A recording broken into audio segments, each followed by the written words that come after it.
सर्वप्रथम मी महाराष्ट्रातील तमाम मुस्लिमांचा आभारी आहे। त्यांनी गेले आम्ही 2016 पासून मराठा समाज क्रांती मोर्चे असतील किंवा आताचं आरक्षणाचं आंदोलन असेल, या आंदोलनामध्ये वेळोवेळी आम्हाला सहकार्य केलेले आहे। आम्ही गावखेड्यातल्या जिल्हा स्तरावर जरी मोर्चे केले तरी आम्ही बघितलेलं आहे। आणि आत्ताच्या वेळेस तर सरकारने आमचं पाणी, बाथरूम किंवा हॉटेलसुद्धा बंद ठेवले होते। त्यावेळेस मुंबईतील सर्व मुस्लिम बांधव यांनी आम्हाला भरपूर सहकार्य केलं।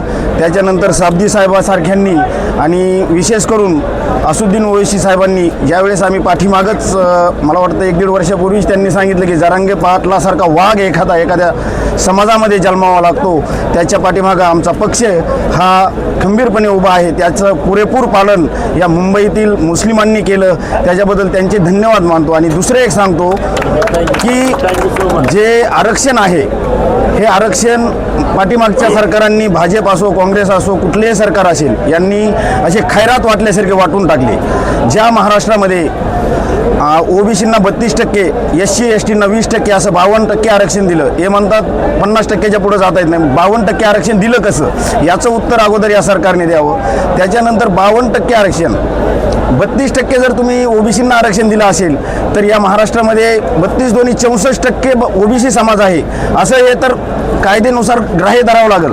आणि त्याच्यानंतर 20% SC ST असेल तर तो 20% आणि हा 64% मिळून 84% होतो। मग महाराष्ट्रामध्ये मराठा, मुस्लिम, लिंगायत जे ओपन कॅटेगरीमध्ये काय भरपूर तत्सम जाती येतात, या फक्त 16% आहेत का, याचं पण उत्तर या सरकारने द्यावे।